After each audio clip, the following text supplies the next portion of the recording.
ਅਗਲੀ ਖਬਰ ਵੱਲ ਚਲੀਏ ਤੇ ਨਾਰਦਰਨ ਕੈਲੀਫੋਰਨੀਆ ਦੇ ਵਿੱਚ ਇੱਕ ਗਨਮੈਨ ਨੂੰ ਫੜਿਆ ਗਿਆ ਆ ਕਿਉਂਕਿ ਉਸ ਨੇ ਧਮਕੀ ਦਿੱਤੀ ਸੀ ਵੀ ਮੈਂ ਕੈਲੀਫੋਰਨੀਆ ਦੀ ਕੈਪੀਟਲ ਤੇ ਰੋਜ਼ਵਿਲ ਦੇ ਇੱਕ ਤੇ ਸਿਟਰਸ ਹਾਈਟਸ ਦੇ ਹਸਪਤਾਲ ਦੇ ਵਿੱਚ ਸ਼ੂਟਿੰਗ ਕਰਨ ਜਾ ਰਿਹਾ ਹੈਗਾ ਆ।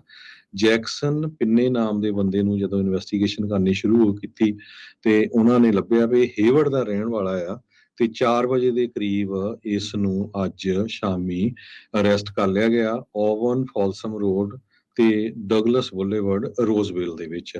ਇੱਕ ਟਾਈਮ ਦੇ ਉੱਤੇ ਤਾਂ ਕੈਲੀਫੋਰਨੀਆ ਦੀ ਕੈਪੀਟਲ ਬਿਲਡਿੰਗ ਜੋ ਆ ਉਸ ਨੂੰ ਵੀ ਜੋ ਆ ਬੰਦ ਕਰਨਾ ਪਿਆ ਕਿਉਂਕਿ ਜਦੋਂ ਥ੍ਰੈਟ ਆਈ ਸੀ ਵੀ ਸ਼ੂਟਿੰਗ ਹੋ ਸਕਦੀ ਹੈ, ਇਸ ਕਰਕੇ ਲਾ ਐਨਫੋਰਸਮੈਂਟ ਨੇ ਜੋ ਕੈਪੀਟਲ ਆ ਉਸ ਨੂੰ ਬੰਦ ਕਰ ਦਿੱਤਾ ਸੀ। ਜੀ ਬਿਲਕੁਲ ਹਰਜੋਤ ਸਿੰਘ ਜੀ, ਅੱਜ ਇੱਕ ਟਾਈਮ ਦੇ ਉੱਤੇ ਜਿੰਨੇ ਵੀ ਉੱਥੇ ਸੀਗੇ ਆ ਪਹੁੰਚੇ ਹੋਏ ਅਸੈਂਬਲੀ ਮੈਂਬਰਸ ਉਹਨਾਂ ਨੂੰ ਦੂਜੀ ਬਿਲਡਿੰਗ ਦੇ ਵਿੱਚ ਲੈ ਕੇ ਜਾਇਆ ਗਿਆ। CHP ਨੇ ਕਿਹਾ ਸੀਗਾ ਵੀ ਕ੍ਰੈਡੀਬਲ ਥ੍ਰੈਟ ਇੱਕ ਜਿਹੜਾ ਲੱਗ ਰਿਹਾ ਵੀ ਹੋ ਸਕਦਾ ਵੀ ਇਹ ਹੋਵੇ। ਇਹ ਜਿਹੜਾ ਰੋਜ਼ਵਿਲ ਸਿਟਰਸਾਈਸ ਦੀਆਂ ਜਿਹੜੀਆਂ ਸ਼ੂਟਿੰਗਸ ਦੇ ਵਿੱਚ ਵੀ ਇਨਵੋਲਵ ਦੱਸਿਆ ਜਾਂਦਾ ਆ।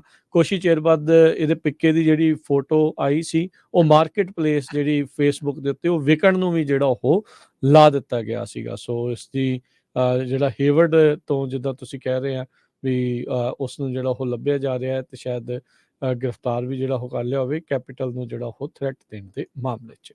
ਅਗਲੀ ਜਿਹੜੀ ਖਬਰ ਫਲੋਰੀਡਾ ਤੋਂ ਆ ਰਹੀ ਆ, ਉੱਥੋਂ ਦੀ ਜਿਹੜੀ GOP ਮੈਜੋਰਟੀ ਆ ਉਹਨਾਂ ਨੇ 6 ਵੀਕ ਅਬੋਰਸ਼ਨ ਬੈਨ ਆ ਉਸ ਨੂੰ ਪਾਸ ਕਰ ਦਿੱਤਾ ਹੈਗਾ ਆ। ਗਵਰਨਰ ਡਿਸੈਂਟਸ ਜਿਹੜੇ ਕਿ ਇਸ ਟਾਈਮ ਓਹਾਇਓ ਦੇ ਵਿੱਚ ਆਪਣਾ ਪ੍ਰਚਾਰ ਦੇ ਲਈ ਪਹੁੰਚੇ ਆ, ਜਦ ਕਿ ਪਿੱਛੇ ਜਿਹੜਾ ਆ ਜਿਹੜਾ ਫੋਰਡ ਲਾਡਰਡੇਲ ਜਿਹੜਾ ਆ ਉਹਦਾ 에ਅਰਪੋਰਟ ਤੇ ਉਹ ਜਿਹੜਾ ਇਲਾਕਾ ਆ ਉਹ ਪੂਰੀ ਤਰ੍ਹਾਂ once in 1000 year ਜਿਹੜੀ ਫਲੱਡਿੰਗ ਤੋਂ ਪ੍ਰਭਾਵਿਤ ਆ, ਅਜੇ ਤੱਕ ਵਾਪਸ ਜਿਹੜੇ ਉਹ ਨਹੀਂ ਪਹੁੰਚੇ। ਕਹਿੰਦੇ ਵੀ ਡਿਸੈਂਟਸ ਜਿਹੜੇ ਇਸ ਅਬੋਰਸ਼ਨ ਬੈਨ ਨੂੰ ਸਪੋਰਟ ਕਰ ਸਕਦੇ ਆ। ਸੋ ਇਹ ਕਹਿੰਦੇ ਵੀ ਆਪਣੇ ਤਰ੍ਹਾਂ ਦਾ ਇੱਕ ਸਭ ਤੋਂ ਸਖਤ ਅਬੋਰਸ਼ਨ ਦੇ ਉਲਟ ਕਾਨੂੰਨ ਹੋ ਸਕਦਾ ਜਿਹੜਾ ਉਹ ਹੋਊਗਾ ਤੇ ਹੁਣ ਜਿਹੜੇ ਗਵਰਨਰ ਡਿਸੈਂਟਸ ਆ ਇਸ ਨੂੰ ਪਾਸ ਕਰ ਸਕਦੇ ਹੈਗੇ ਆ।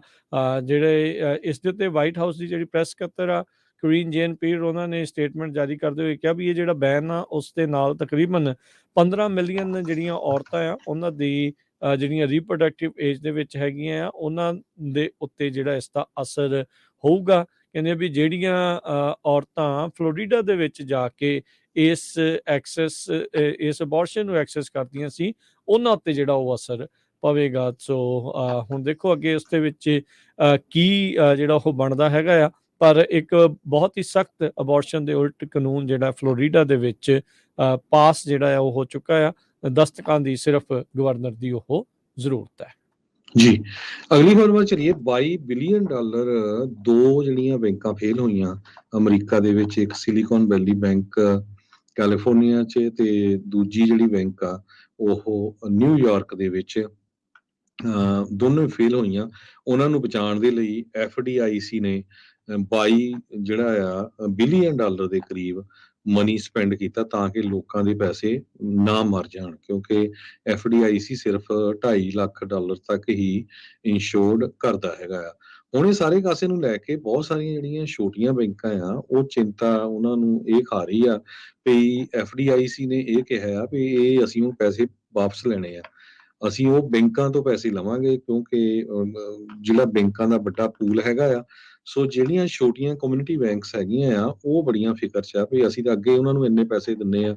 ਇੱਕ ਮੋਂਟਾਨਾ ਦੀ ਫਰੀडम ਬੈਂਕ ਆ ਵੀ ਕਿਸ ਤਰ੍ਹਾਂ ਉਹ ਇੱਕ ਬੰਦੇ ਨੇ ਆਪਣੀ ਬੇਸਮੈਂਟ ਸ਼ੁਰੂ ਕੀਤੀ, ਫਿਰ ਉਹ ਟ੍ਰੇਲਰ 'ਚ ਗਿਆ, ਫਿਰ ਉਸਨੇ ਇੱਕ ਵੱਡੀ ਬਿਲਡਿੰਗ ਲਈ ਡਾਊਨਟਾਊਨ ਦੇ ਵਿੱਚ ਤੇ ਹੁਣ ਉਹ ਸਿਰਫ ਜਿਹੜੇ ਲੋਕਲ ਉਹਨਾਂ ਦੇ ਬਿਜ਼ਨੈਸਿਸ ਹੈਗੇ ਸਮਾਲ ਉਹਨਾਂ ਨੂੰ ਜਿਹੜੇ ਸਪੋਰਟ ਕਰਦੇ, ਨਾ ਕਿ ਸਿਲੀਕਨ ਵੈਲੀ ਬੈਂਕ ਜਾਂ ਸਿਗਨੇਚਰ ਬੈਂਕ ਵਰਗੇ ਜਿਹੜੇ ਬਿਜ਼ਨੈਸਿਸ ਵੱਡੀਆਂ ਟੈਕ ਕੰਪਨੀਆਂ ਸੀਗੀਆਂ।